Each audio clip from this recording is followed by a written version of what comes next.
Good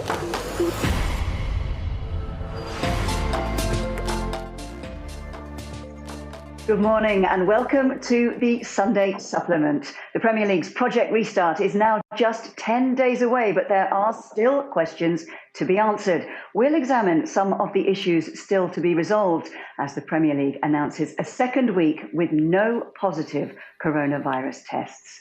I'm joined this week by Steve Bates, the chief football writer of The People, Miguel Delaney, the Independent's chief football writer, and from the Daily Telegraph, football news correspondent Matt Law. Before we talk to the boys, though, let's have a look at some of the headlines making today's back pages.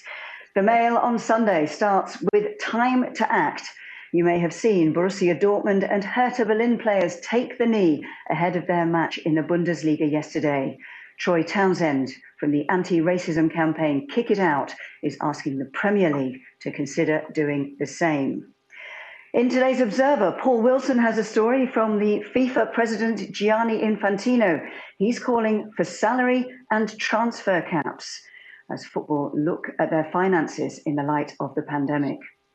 In the Sunday Mirror, Steve Bates has a story that Premier League clubs will be playing Russian roulette with their players. The Bundesliga has revealed a staggering 225% rise in injury, and Dutch conditioning coach Raymond van Haayen warns players have not had enough time to get their conditioning right. And in the Sunday Telegraph, there's some nostalgia. It's 50 years since that iconic game in Mexico when England played Brazil in the World Cup. They reflect on the heroics of Banks and more. But we start with a story that's dominated the front and back pages of the media throughout the world as we reflect on the horrific events surrounding the death of George Floyd in America. Interviews with footballers all over the media, on the television, on the radio, and indeed in the papers. Just what role can or indeed should football be playing in this issue? Matt, perhaps we could start with you. Yeah, I mean, football already has played a role in.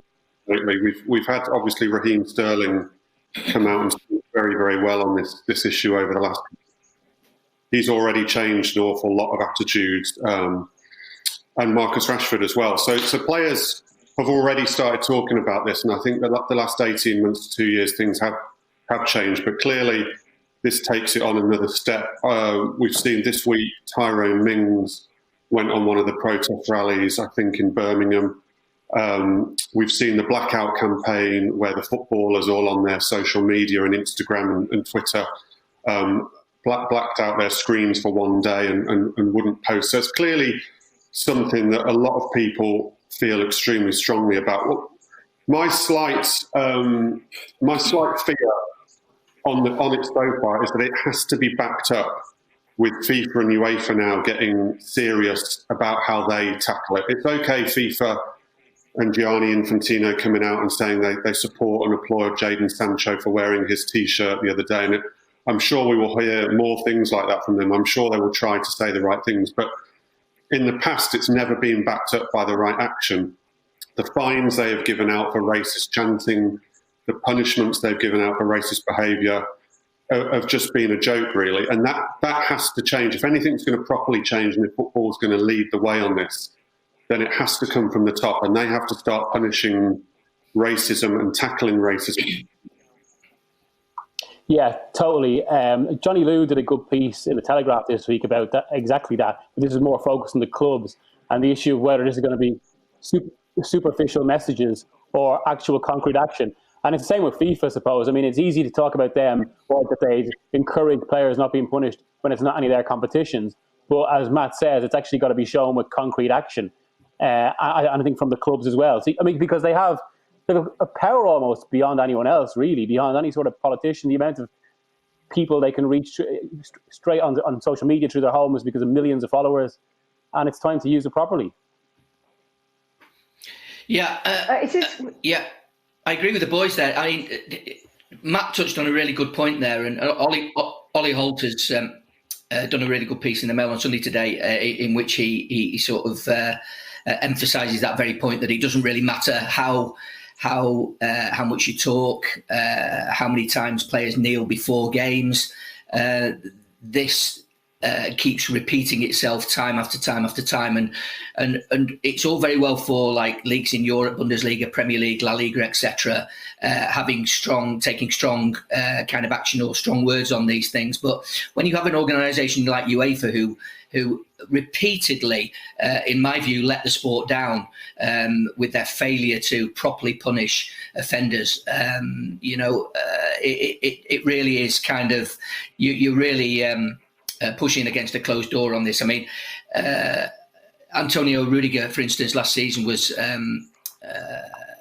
he accused somebody of racism during the Spurs-Chelsea game, and no action was taken on that. And he said that quite rightly after that, well, in his view, racism had won. And when you see the fines that UEFA hand out, if you look at last season's game, England v Bulgaria, the fine that UEFA imposed on Bulgaria for that was less than the amount that they fined, Nicholas Bentner for flashing his underpants at Euro 2012.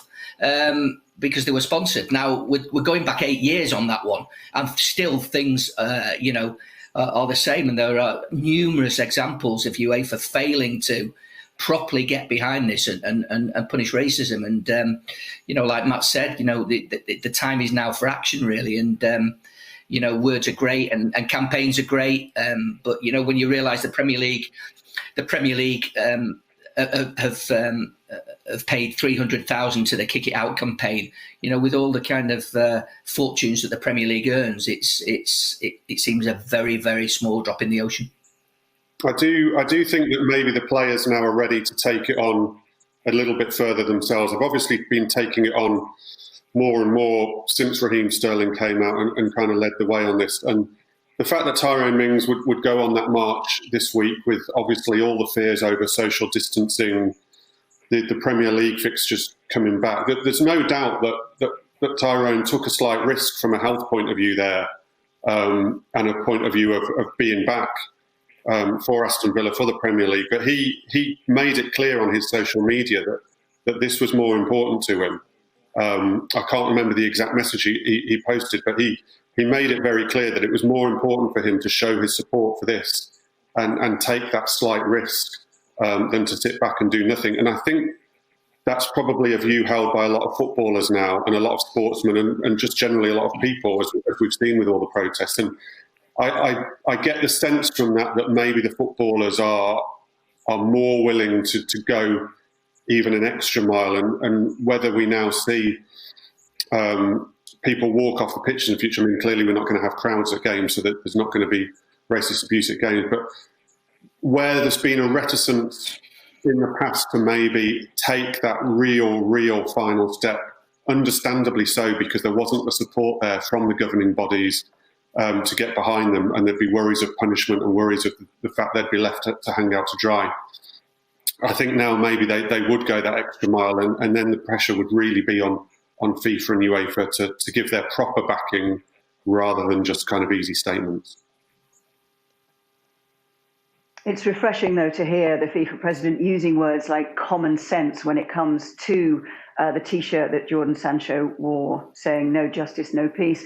Normally, statements like that would be banned and would attract fines. The FIFA president with plenty to say, indeed, this week. He's also written an open letter to FIFA members, and he's calling for football to look at their finances and for salary and transfer caps. Is this realistic? Well, best of luck with that one. Certainly when it comes to players and their agents, but I think we're entering a new football world now after coronavirus. Without a doubt, the landscape has changed dramatically. I think we will see definitely a reboot of football clubs' finances now. I don't think we're going to see despite speculation that there's still going to be 100 million plus transfers. I'm not sure we're instantly going to see that, because I think football clubs have to be realistic in this, and maybe that players' wages, players' contracts, transfer fees will have to kind of have a realistic reboot in all of this, because I think a lot of people in football had for a long time been thinking the transfer market is out of control. Players' wages are out of control in terms of the rest of society. And maybe this is the moment when that the salary cap issue and transfer cap issue is maybe a proper and viable conversation to have. It is a little bit rich, Infantino saying this and FIFA saying this, because just before the coronavirus crisis happened, he had big plans for a Club World Cup that was going to come in next summer, and it was about money, because they'd seen how much money the Champions League was getting, how it was going to supersede in the World Cup, and wanted a piece of that. But to make that happen, they're going to have to. I think it was going to be backed by Saudi Arabian state money, and it was really going to involve huge participation fees to the clubs involved. And I think one of the examples was raised that it would say from Argentina it would have Boca Juniors and River Plate. Now, the minute that happens, it just increases a financial gap that's already there. So one of the policies FIFA just recently had, or one of their main aims, was going to increase this finance gap that Infantino was suddenly talking about and suddenly concerned about. But one of my main worries out of coronavirus and the crisis that's obviously affected football as much as anyone else, a lot of people have talked about how, and I know at EFL level, they've talked about a potential, and Batesy said it there, a reboot for the game, a chance to kind of reassess. But I think the worry is, as we see this with business, it will actually benefit the wealthier clubs that can kind of hold their ground. And and you only have to look at the transfer market. Suddenly, a lot of clubs that don't necessarily have that money, they basically need to sell to keep the lights on. And wealthier clubs can kind of take advantage of that. And I think that's what could happen. It could actually accelerate the gap. I do think the salary cap, you almost have to split the issue, because at the lower end of the game, particularly League Two and League One, you probably do need a salary cap moving forwards now. We see so many problems now with players coming out of contract. We're going to have unemployment of players at that level. We're going to have clubs probably going to the wall, lots of clubs struggling. So at that level, I can see it. I'm not convinced that that's what Infantino is particularly taking aim at here. I suspect he's taking aim at the bigger players and the huge salaries. And that's where I find it a little bit strange, because, we rely on these players so much we talk about them lifting the mood of a nation. We talk about them having to go back and play in a contact sport where there is a health risk, however small we're told it is. There is a risk to that. We're constantly told that these players are role models, that they can help society, that they can do this and they can do that. And yet we're constantly saying they're paid too much and that we should cut their wages. When we're not talking about bankers, we're not talking about executives, we're not talking about film stars, anybody else. It's always footballers, and it's always these lads who, for some reason, there's this slight, distrust of the fact of the money they earn. And I always find that hard to square off, because the Premier League clubs, they earn an awful lot of money. A lot of them have kind of very, very wealthy owners. They can afford to pay their players. They might not be able to afford to go and spend £100 million on transfer anymore, but in large, they can afford to pay their players. So I find it a difficult debate. I always find it needs to be split between those who really do need the money and those who really do need the help, and against those who actually, as we've seen through clubs trying to implement wage cuts in the coronavirus crisis, they don't always need to. It's not a real debate. It's just a chance to try and knock top footballers. It's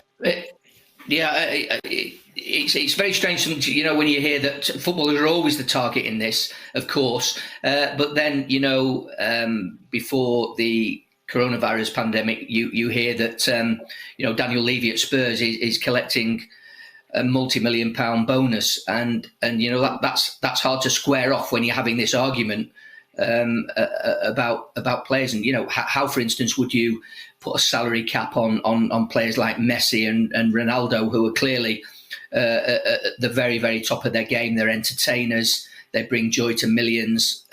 In that sense, it seems ridiculous to sort of put a ceiling on what you could pay somebody like that. You would never in any other industry, like Matt's mentioned, the Hollywood, you can never say there would be a cap on the greatest sort of film stars of today. It just wouldn't happen in that industry.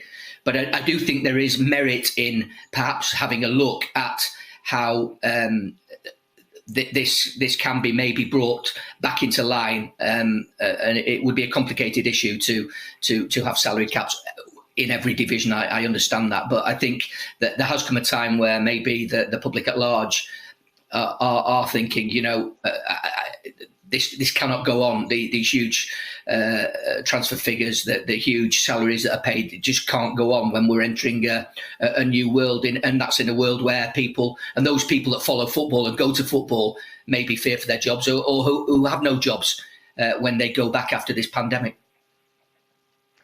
Okay, so Gianni Infantino starting the debate on the financial situations in football. We're going to take a break now. When we come back, we'll be discussing Project Restart and all those questions that are still to be answered.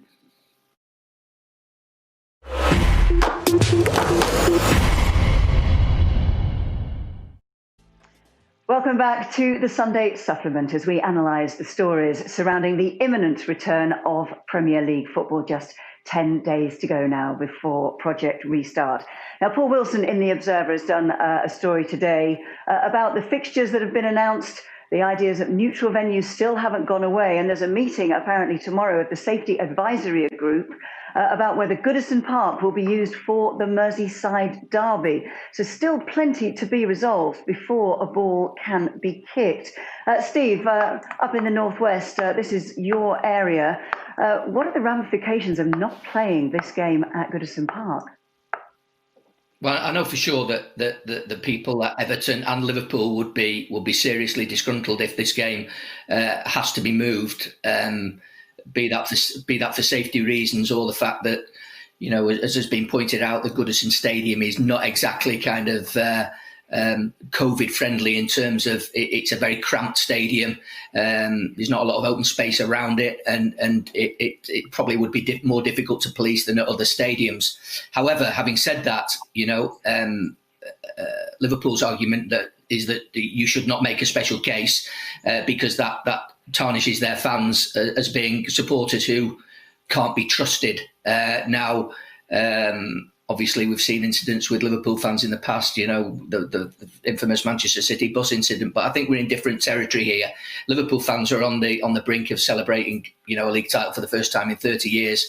Understandably, they're obviously devastated that they're not going to be able to celebrate that in proper fashion. But moving the game, Liverpool's own police, the city police, they believe they can handle the situation well enough without having to move it.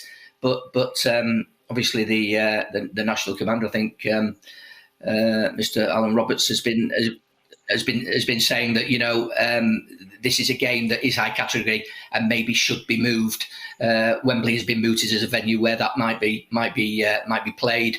But once you start moving games to neutral venues, I think then you are then skewing the integrity of all the rest of the games, and then you're opening yourself to a can of worms and arguments from other clubs as to why their game is being played at their own stadium or other venues. And I think in terms of integrity, you're throwing up more problems. Yeah, the whole neutral venue thing is.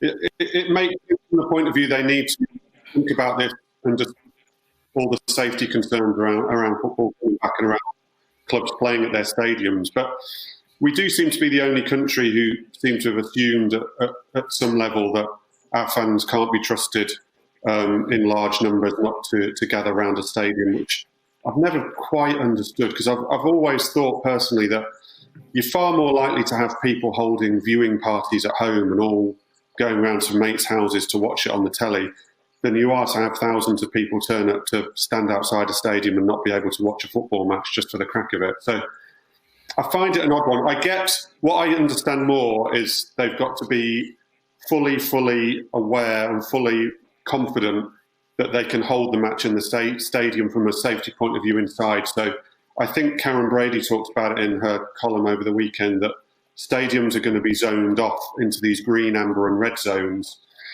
The green zones are basically going to be the car parks and the outside of the stadium. The amber zone, I think, will be where people like myself, Miguel and Steve are, where the press are and club media and other club people.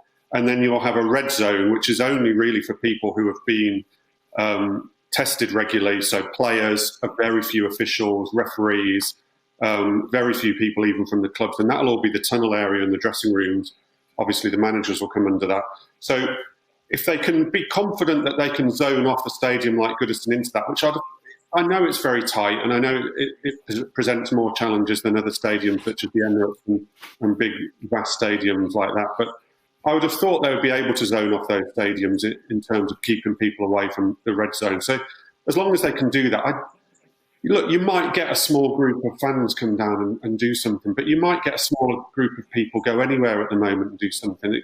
I just don't think, I've never thought that there's going to be thousands of fans turn up. I really think if you're going to worry about stuff like that, you've got to be worrying more about people going around to each other's house and watch it on the telly and things. Yeah, I'd agree with that. And I think that, again, it's another thing that the German example has illustrated is true. And let's not forget as well, Germany has a much more distinctive ultra culture than in England, where also they've had sets of fans very, very vocal against the return in a way that hasn't happened here. And we've seen no demonstrations there from the other perspective. So I'd have faith that Liverpool fans or fans of any other club really wouldn't congregate. I think there is an awareness. And this is a slight tangent, but from a pure football perspective, I don't think it really matters where the stadiums are held because of the lack of crowds. In fact, there is an argument that home teams playing at home, quote unquote, could actually be to their disadvantage. We had an interview with Joshua Kimmich the other day who said exactly that when he played their big game against Dortmund for Bayern Munich a week and a half ago. He felt better at Dortmund's home stadium because there wasn't the massive 80,000 crowd that's usually there. And I mean, that could be particularly influential for a game like Everton-Liverpool. We are seeing lessons being learned from the Bundesliga, that idea that home advantage doesn't really count for so much now. And also, Steve, let's look at the story that you've been writing today in The People about injuries and the Russian roulette, as it's been described, that players could be facing in terms of injury. 225% injuries up in the Bundesliga. What did the Dutch conditioning coach you spoke to tell you? So this is Ray Verheyen, who's worked with Barcelona, Man City, Chelsea. He's worked with Gus Hiddink at 3 World Cups with Holland, South Korea and Russia. He's a conditioning expert. That's his business, his game. And he's expressing great fears.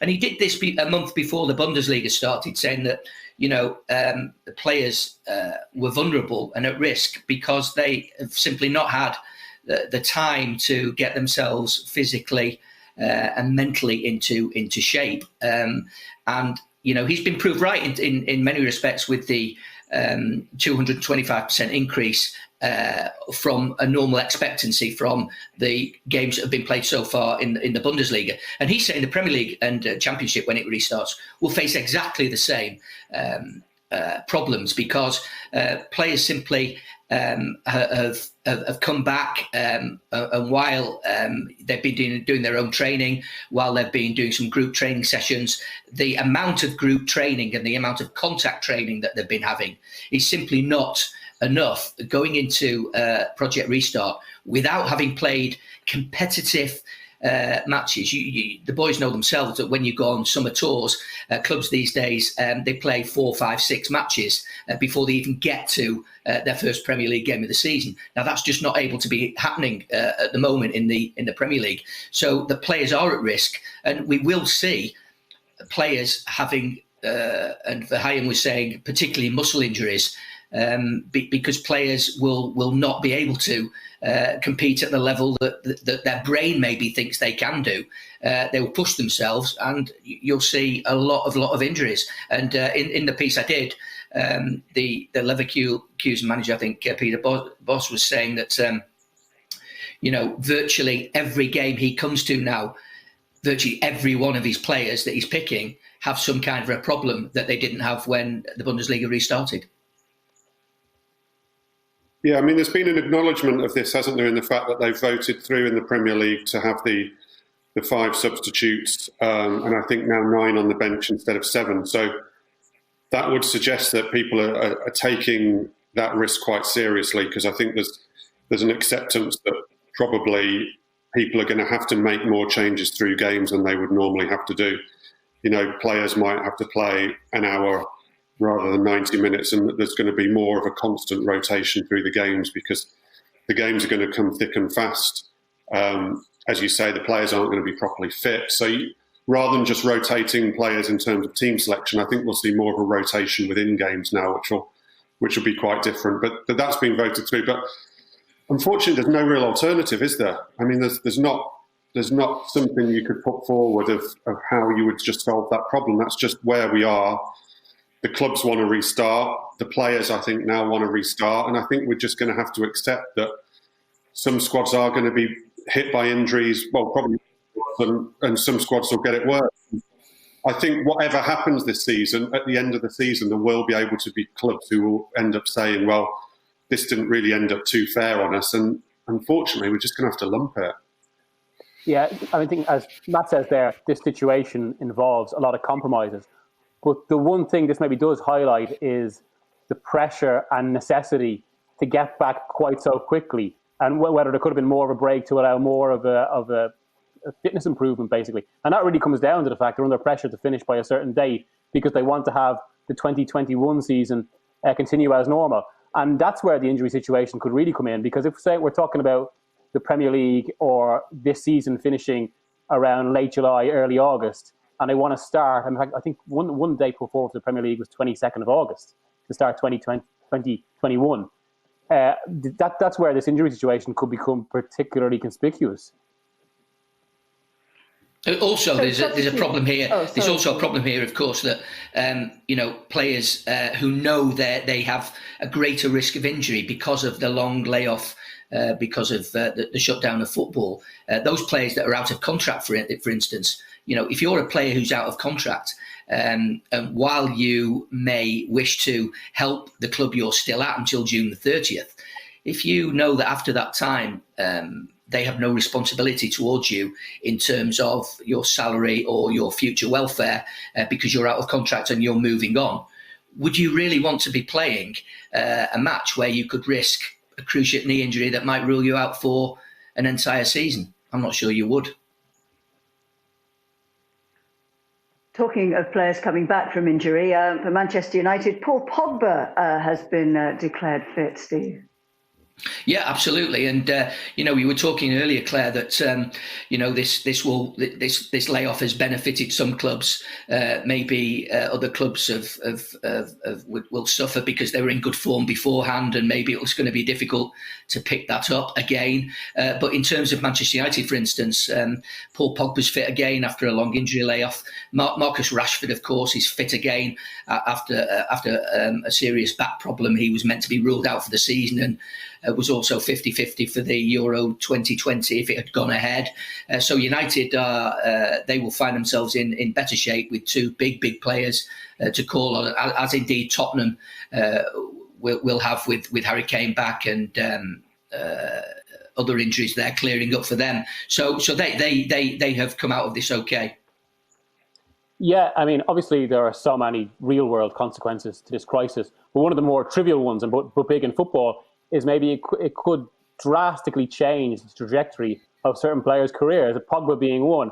I mean, he probably would have expected a move to Madrid this summer or away from Manchester United. Yet now we're in a situation where a lot of clubs, including Madrid, can't really pay the fee a club like United would want for a player like him. So the reality is, in his short to medium-term future, is suddenly staying at United, potentially for his prime years. Batesy referenced Harry Kane there. He's another.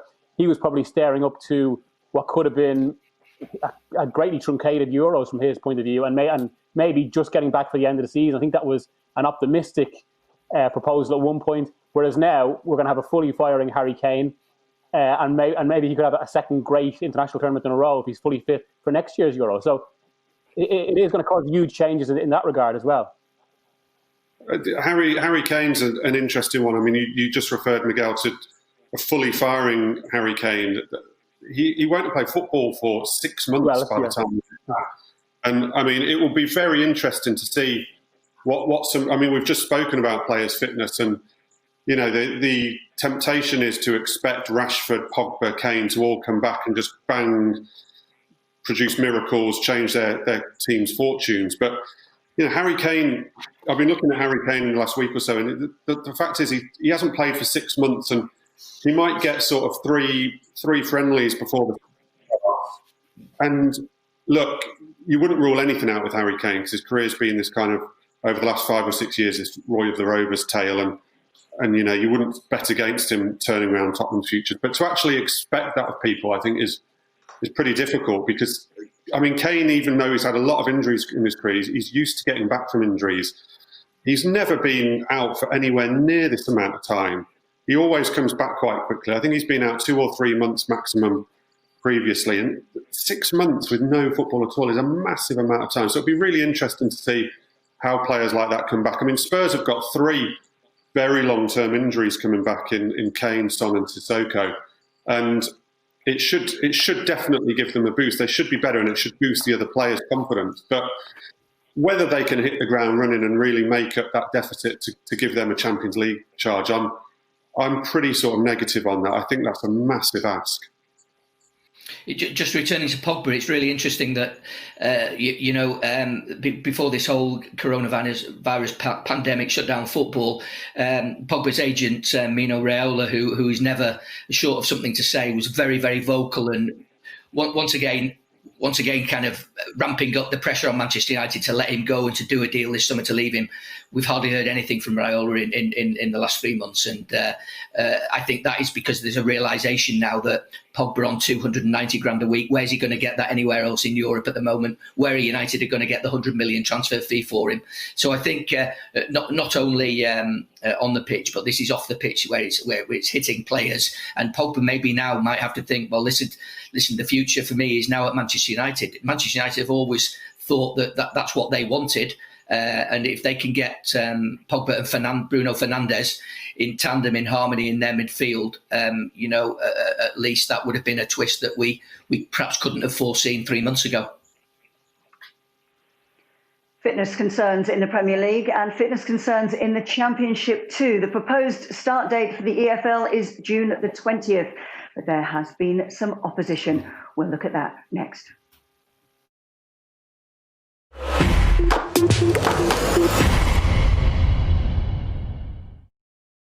Welcome back to the Sunday Supplement. We've discussed Project Restart in the Premier League. Let's look now at the EFL. The Championship is slated to begin on the 20th of June, but there's been plenty of opposition to this. Indeed, Neil Goulding has a piece in the Sunday Mirror today, an interview with Gary Monk, who is very much opposed to this. And QPR have come out by saying that they are blindsided by the decision. Miguel, what do you make of how the EFL has handled the situation over restart? I think generally quite well, because they're in a very tricky situation given its 3 leagues of very different profile. And it's interesting as regards some of those complaints in the Championship, because as recently as 2 weeks ago, it was put to me how the Championship had actually been very easy to deal with, in contrast to the Premier League, where there were so many politics and so many problems. And it looked like the Championship could even start ahead of the Premier League. Now, obviously, the plan now is to start at the same time. I do think that will obviously go through without any issues, despite the complaints of some clubs, because the will is there and also the money is there as regarding testing. But it's League One that is the biggest problem, given I think that the real issue with League One is that where it is in between the two, because it's a mix of Championship-sized clubs and League Two-sized clubs with little in between. And it's why it's going to be almost impossible for them to find compromise. And it looks like I think that will eventually go to points per game, like League Two. I think the issue is with, particularly for the Championship, is they sort of have to rush to restart in line with the Premier League, because I think they're very aware that were they not to finish the season, in terms of promotion to the Premier League, I think they'll have a real issue with that then. If the Premier League managed to finish the season and the Championship didn't, I really do think there'd be a move from a lot of Premier League clubs that you couldn't promote on the basis of one league not finishing and the other league managing to finish their season. So I think there has been a rush from the EFL to get the Championship on at the same time as the Premier League, because they've got to finish really by the end of July. There's not a lot of wiggle room for that. And just to simply get the games played, they've got to get going by this sort of June 20th date. They can't afford to hang around too many weeks. Otherwise, they just simply won't squeeze it all in. And then you've got a massive problem then with an argument brewing over what happens regarding promotion upwards and relegation downwards. So I can totally understand that clubs feel that they've been either blindsided or they're going to go into the remainder of that season underprepared. But again, a bit like the injury issue, what's the alternative? The alternative is to delay and risk not finishing the season. And the potential problems that arise from that are just enormous, and the legal wrangles that could just go on for years. And I agree with Miguel that the most difficult league to sort out now is League One, because League Two, they want to finish. They want to, avoid the season. League One, you have a real mixture of clubs. You have half the league who would like to stop the season now and finish it on a points per game scenario. And you have another half of the league, or certainly a large number of clubs, who either for promotion issues or relegation issues want to play the season out. And it will seem very unfair on clubs such as Peterborough and particularly Tranmere Rovers, were they to miss out on either fighting against relegation or fighting for a playoff place or a promotion place because of the points per game scenario. But there have been counter proposals put forward for points per game, but it looks like it's coming down to whether they basically go for points per game or whether they just void the season. And it's going to be unfair on some clubs. It's really, really tough. Yeah, there are going to be some heartbreaking stories because, the battle at the top for promotion in League One, if you look at the table, I think there's 8 clubs who are all within 7 or 8 points of each other, and a lot of them, there's about 3 or 4, I think, on the same number of points, so they could all go up, and I include Sunderland in that as well. Coventry obviously running away at the top with it, but there are a bunch behind them, any number of 7 clubs who could go up. Now, if you're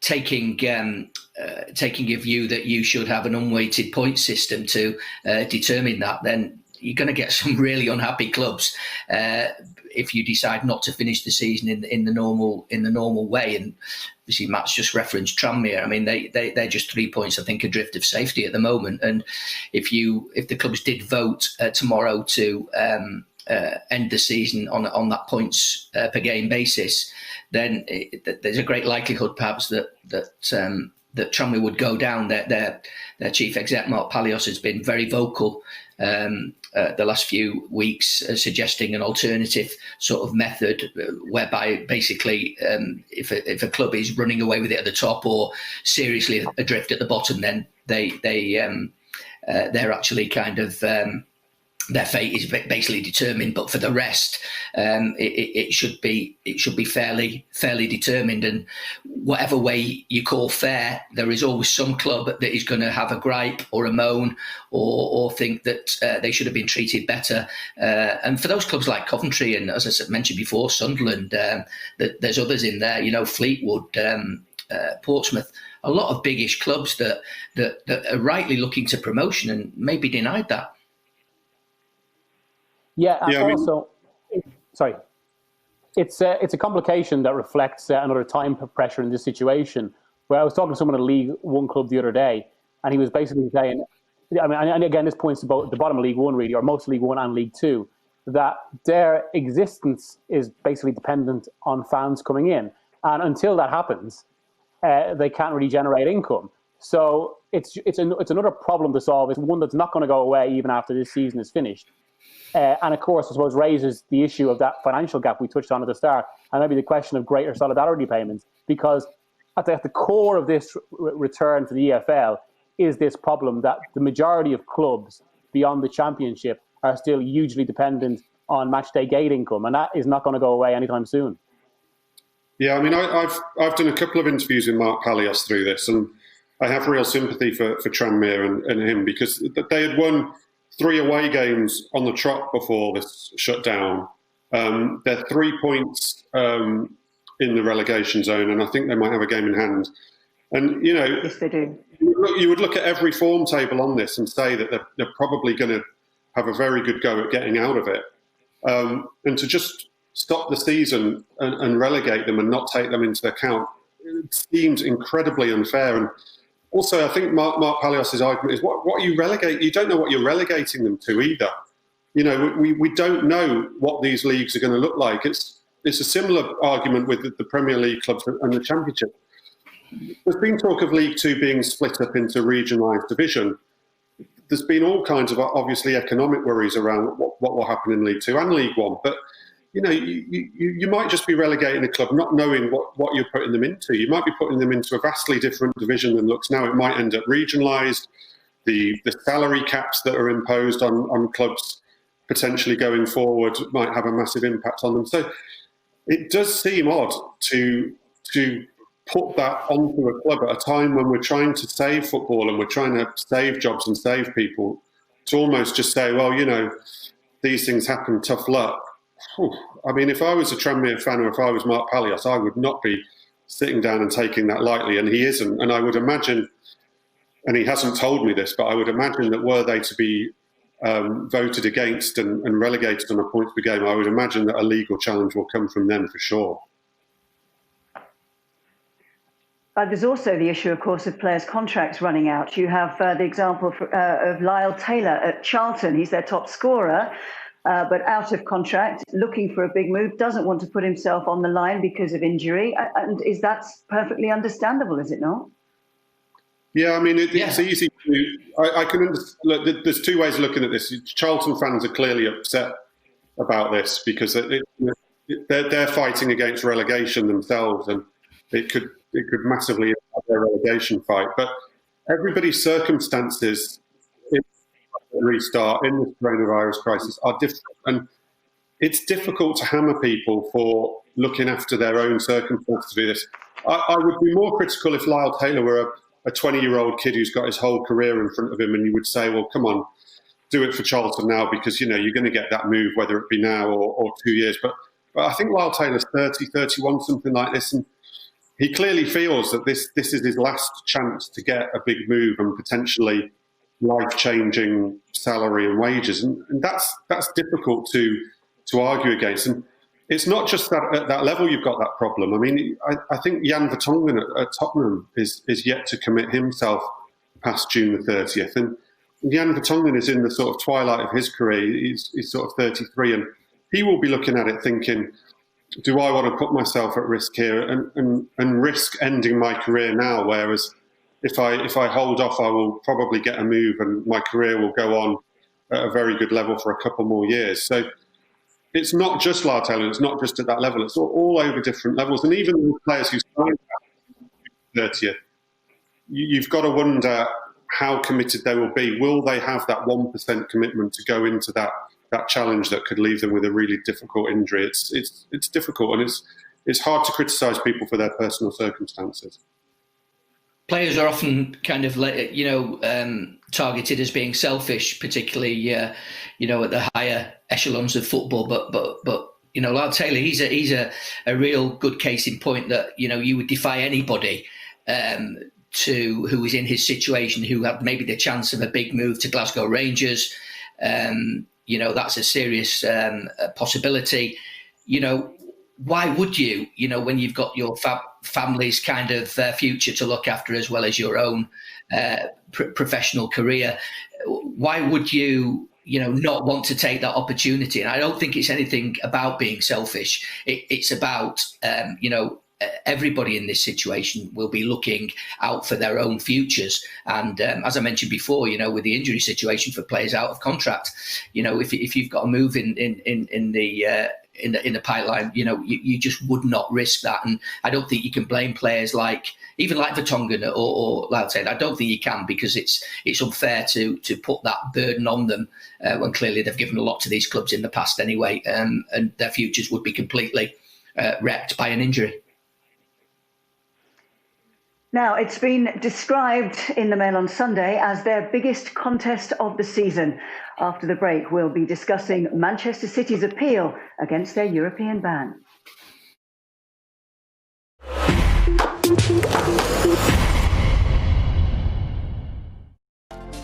Welcome back. You're watching the Sunday Supplement, where I'm joined by Steve Bates, the chief football writer of The People, Miguel Delaney, The Independent's chief football writer, and the Daily Telegraph's football news correspondent, Matt Law.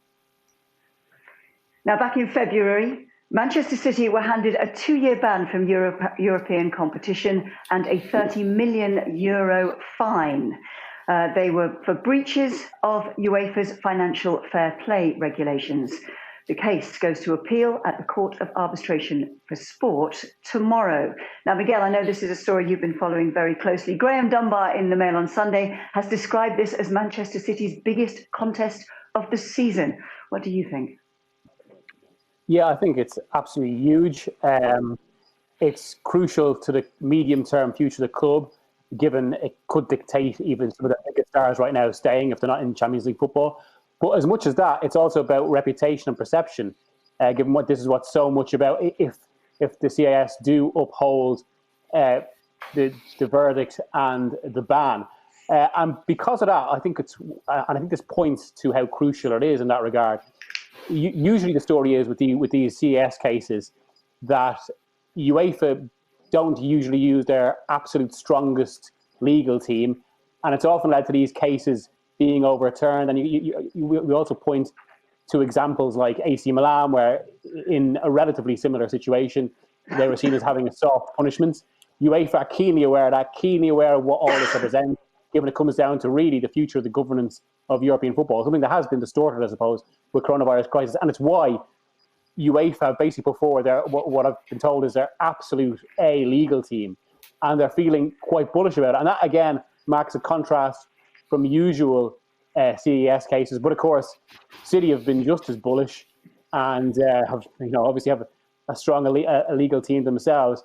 And, I mean, it might well prove, in different ways. Obviously, the return of football in Germany was just as big. But this could be one of the most significant football fixtures for some time, because it's going to dictate the future of the club and the future of the game, maybe. Yeah, I agree. It's massive for City, but they get the feeling, I think, as said in the past, that maybe the verdict on this has already been decided by UEFA, and that even the appeal will go in UEFA's favour on the basis that UEFA weren't going to bring these charges, detailed charges, unless they were absolutely certain of getting that ban upheld. City think it's fatally flawed, the whole thing, not only FFP, but also the way they've been treated, and certain injustices within that system. But the irony, of course, is that City could actually win the Champions League this season. Liverpool, the holders, are out now. City are holding that advantage from the first game in Real Madrid. You would expect them to complete that win and go through to the quarterfinals. So, the irony of it all is that City could end up as Champions League winners, and then maybe face up to 2 years out. There is a feeling that maybe the 2 years might be, as a compromise, might be reduced to 1 year. Certainly City wouldn't be happy with that either, but maybe that would be some mitigation for people like Kevin De Bruyne to stay at the club. A 2-year ban for some players at that stage of their career would be an awfully long time, and that is the worry for City fans. I think that maybe some players like De Bruyne would look at their futures if this 2-year ban was upheld. A 1-year ban, and maybe would that satisfy UEFA? I'm not sure. Would it satisfy City? I don't think City want to be found guilty of this at all. They maintain that they've complied. UEFA say they haven't, most definitely. So, as the boys said, it is a big battle. But it may be that even the appeal might take some time, and that could impact on, of course, the Champions League places for next season.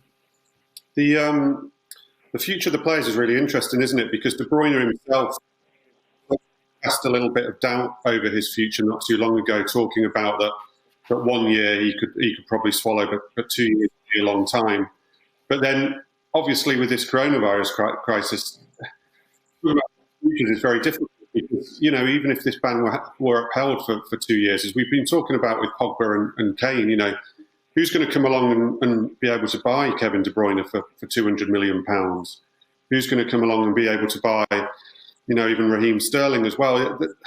It's very, very difficult now to know what impact other than reputational this ban might have were it to be upheld. So that's really muddied the waters with the coronavirus, because I think before all this it was probably quite clear that were the ban upheld for 2 years, it would certainly have a sporting impact on City in terms of potentially losing players, making it harder to sign players, even the future of Pep Guardiola. But now, since all of this and no one knowing where the financial landscape's going to lie and when the transfer market's going to be, it's much harder to guess at what sort of impact there. So I think the real fear to start with is the reputational fear, which would be huge for Man City.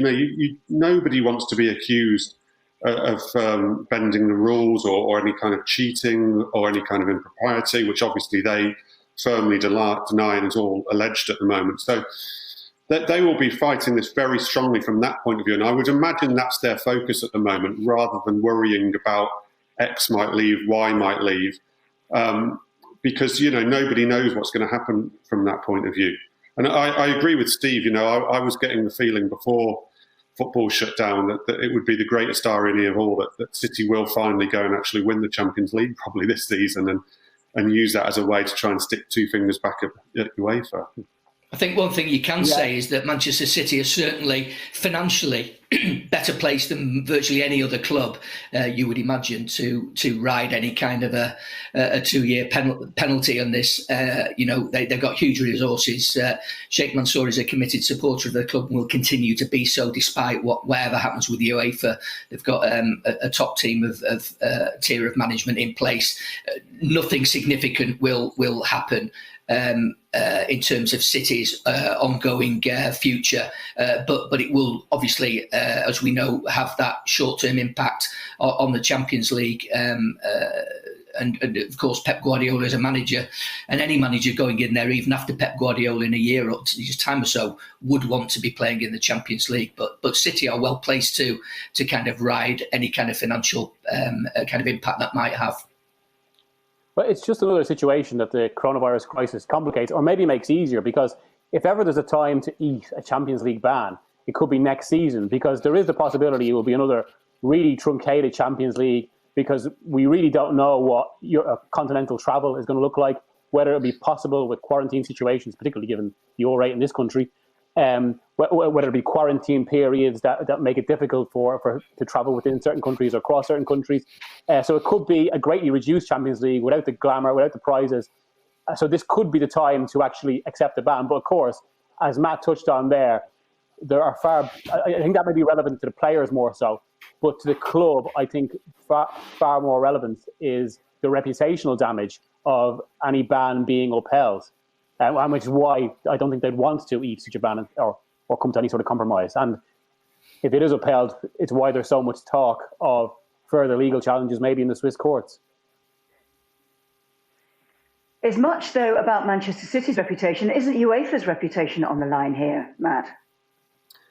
Yeah, well, yeah. I mean, we've often accused UEFA of sort of overlooking what from the outside has looked like. I've got to be careful with my words here, but the spending of certain clubs has obviously been looked upon in the past, and lots of people wondered how that's been possible alongside FFP, and lots of questions raised with that. And I think we've all probably accused UEFA's FFP rules and system of being a bit of a joke in the past. So clearly, they want to make it very clear that they're serious about this and that they take what they see as breaches as being seriously and don't just let clubs off, which again is another issue, because Manchester City will no doubt feel that they're being singled out at a time after that various other clubs have had questions asked of them, or you could make allegations with certain other clubs, and it's seemingly been overlooked, whereas they're to task in the hardest possible way. But certainly from UEFA's point of view, and they do seem to have got a little bit stronger on these things. I mean, obviously we had last year and last summer Chelsea's transfer ban being upheld, albeit it got cut down to one transfer window instead of two. But there was a feeling around that they were more determined than ever to follow through some sort of punishment. I think there's some change in personnel of people who deal with these kind of things, and Chelsea fell foul of that. And it feels like they're going for City. It really does. Yeah, UEFA are keenly aware of the stakes, because if City are successful in this appeal, then it's potentially FFP that's smashed. And that's not just relevant to this case. It's again relevant to the future of the game. And I think it is something that, I mean, it might be a dry topic for a lot of people, but it's something that everyone should really be concerned about if you're concerned about football. Because, I mean, while I think you can have fair individual issues with FFP and how it's applied, and I think in some cases City's complaints are justified, a world without FFP or some sort of financial protection would not be good for football. If some form of FFP didn't exist, we'd basically be seeing all the richest clubs, and particularly those clubs run or owned by state actors like Manchester City with Sheikh Mansour, like PSG, potentially like Newcastle with Saudi Arabia. Their spending power will be absolutely limited, and it would just increase the lack of competitiveness in the game. So for all the people complain about how FFP stifles competitiveness, I think elements of that are fair. A world without any FFP at all would just be even worse for football and have less competitiveness. It would be completely conditioned by finances. The huge damage to UEFA, though, there would be huge damage to UEFA if they do lose this appeal. Because they've put so much effort, not only financially, but in terms of time, into making sure that these are rules that should be abided by.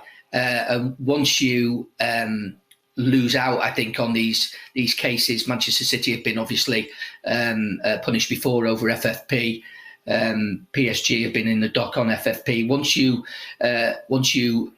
see FIFA losing a case like UEFA losing a case like this, then I really do think that there would be absolutely no faith in that system whatsoever. I think it'd be crushed completely. I think they would have to formulate some other kind of an FFP2, if you like, because it would definitely need relooking at, because they are banking so much on getting this conviction of City that if it doesn't happen, that I think FFP could be finished in this format.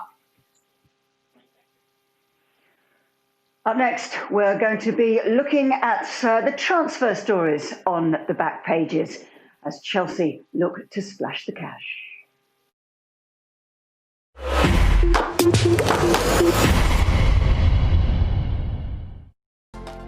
Welcome back to the Sunday Supplement. We're in June. The back pages would normally be concentrating on international football and on transfers. Of course, we're looking at Project Restart. But let's turn our attention to some of the transfer stories that have made the pages this weekend. Sam Wallace in the Sunday Telegraph has written a piece, Chelsea throwing their money about blurs the real, and his argument is that it could be a very, very different transfer window this year. What do you make of that, Matt? Yeah, well, I mean, obviously we've had this week, Chelsea have agreed with Team Werner for him to move to Stamford Bridge at the end of the season, whenever that may be. There's an agreement between club and player. He has a release clause in the region of £53 million, which will get activated. So there may not be a formal announcement on that for a little while, because Leipzig are not on the German stock exchange, so they don't have to announce it. But at some stage that should be made official, and everybody now expects that to go through. And I think a lot of people have been taken by surprise by the fact that Chelsea have moved so quickly on such a big deal right in the middle of the coronavirus crisis, before the season has restarted, to commit to spend £53 million and, wages to be reported within around £200,000 a week for a player like Werner. But clearly it shows their intent. It's a real statement from them that they're ready to go again, that they're ready to spend, and it puts pressure on others, because we hear that Tottenham and Arsenal are maybe having to look at loans and free transfers this next market. Liverpool was certainly interested in Werner, but decided that during this coronavirus crisis that they didn't want to commit to that sort of money. So Chelsea have put their marker down for everybody else with that deal. Yeah. It could be very, very astute business, not just as regards the quality of the player, but also when they're doing business. Because it feels a bit like the housing market at the moment. It's a buyer's market. Prices, because everyone is reluctant to spend, and there are a few financial constraints, anyone that's got money should spend, because there's the potential for a lot of bargains and to streak ahead of everyone else.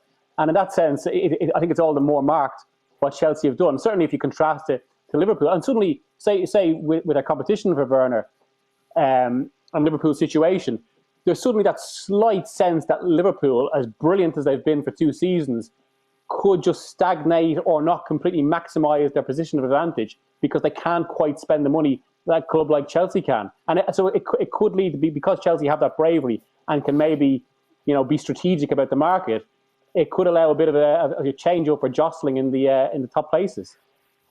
We have just seen that. We have just been saying that clubs are going to have a reboot and really kind of look at how much money they're spending on transfers. But once you start seeing clubs like Chelsea spending 53 million in the middle of a coronavirus pandemic, then you think, is that going to make other clubs nervous that they're not doing the same? The big clubs, should they be going back into the market? I think, some chief execs that I've spoken to have said, look, the market will look so different.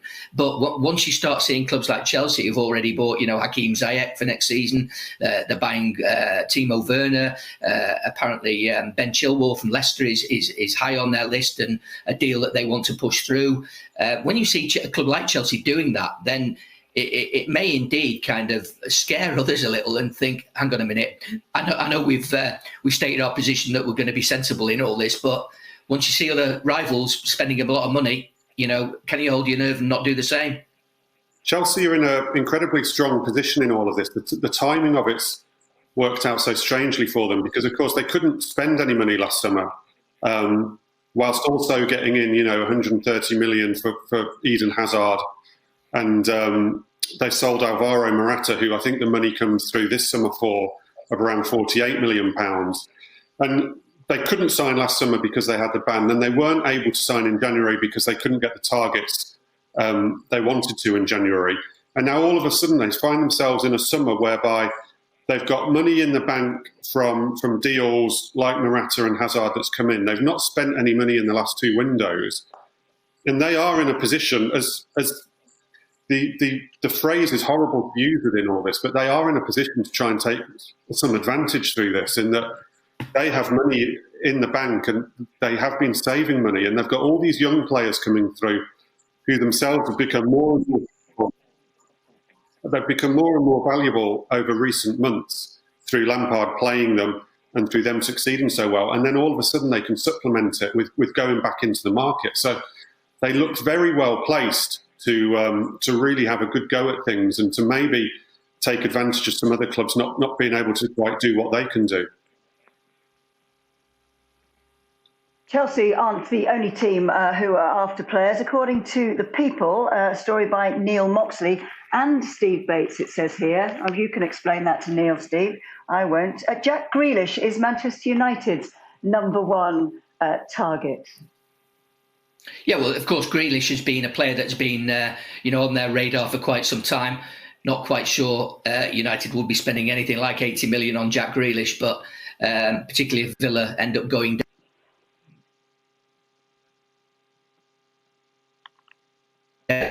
Certainly in this current market, I don't think United would be valuing him at anything near 80 million for a player who's, not played for England or not really had sustained kind of exposure in the Premier League, but certainly he's a player that they are looking at. They were looking at James Maddison, of course, but it looks like he might be signing a new contract at Leicester at some point.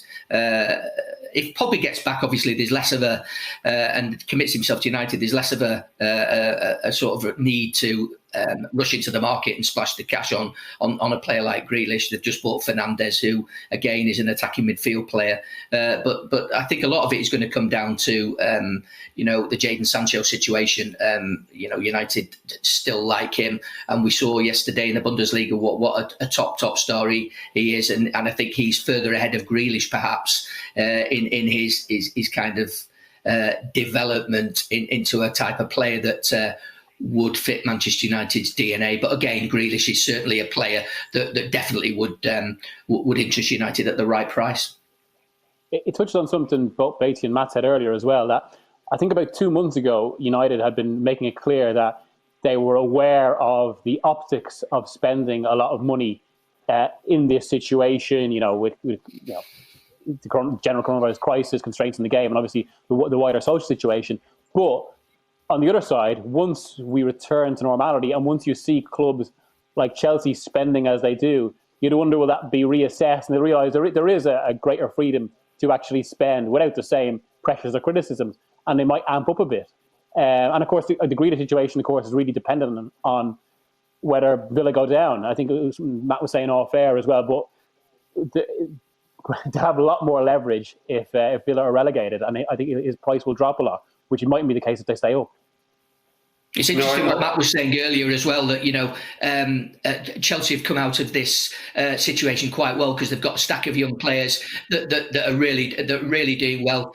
They're adding some quality players in Ziyech and Werner and possibly Chilwell as well. So they're looking in a really strong position. As are Manchester United. Manchester United have had this kind of pathway for young players to come through. We're seeing that with Brandon Williams and McTominay, who are first team almost regulars at the moment. We've seen Rashford as well. They've got a good young side, Manchester United. They've bought young players. They've bought well in the last couple of transfer windows. So you would look at Chelsea and Manchester United and say, yeah, they are two of the clubs that have come out of this well. They've got good young squads for the future, and maybe don't need to spend huge amounts, just a bit of tweaking here and there. Yeah, I mean, I think I agree with Miguel in that Villa's Premier League safety is going to be absolutely key to the Grealish thing, because, if they go down, I think everybody expects that Grealish will have to leave and they'll have to sell Grealish. Probably not quite at the money that they'd want to. But, if Villa stay up, they've got incredibly wealthy owners. They'd only actually have to sell Grealish if they go down from an FFP perspective. Their owners are fourth or fifth wealthiest in England and in the Premier League. So there's if they stay up, there's no financial pressure on them to sell him at all. So it'd be a real battle if Villa were to stay up. And, do United have the stomach to spend 85 million on Jack Grealish? It'd be interesting to see. All this transfer talk and the amount of money that is being talked about being spent kind of puts into perspective the calls earlier in the coronavirus pandemic for players to take wage cuts. I can't see that being something that the Premier League players will be seeing if they've got new players coming into into their clubs. And also, of course, how long will the transfer window be open for? Clearly, we don't know when next season is going to start. It's mooted for September the 12th or September the 13th. One assumes that the transfer window will be open longer than that. So many questions still to answer, but not here today, where we have run out of time. My huge thanks go to Steve Bates, the chief football writer at The People, to Miguel Delaney, who's the chief football writer at The Independent, and the Daily Telegraph's football news correspondent, Matt Law. You've been watching the Sunday Supplement. We'll be here this time next week. Put it in your diary, 10 o'clock next Sunday, where we'll be looking at the stories making the back pages in the Sunday papers. We'll see you then.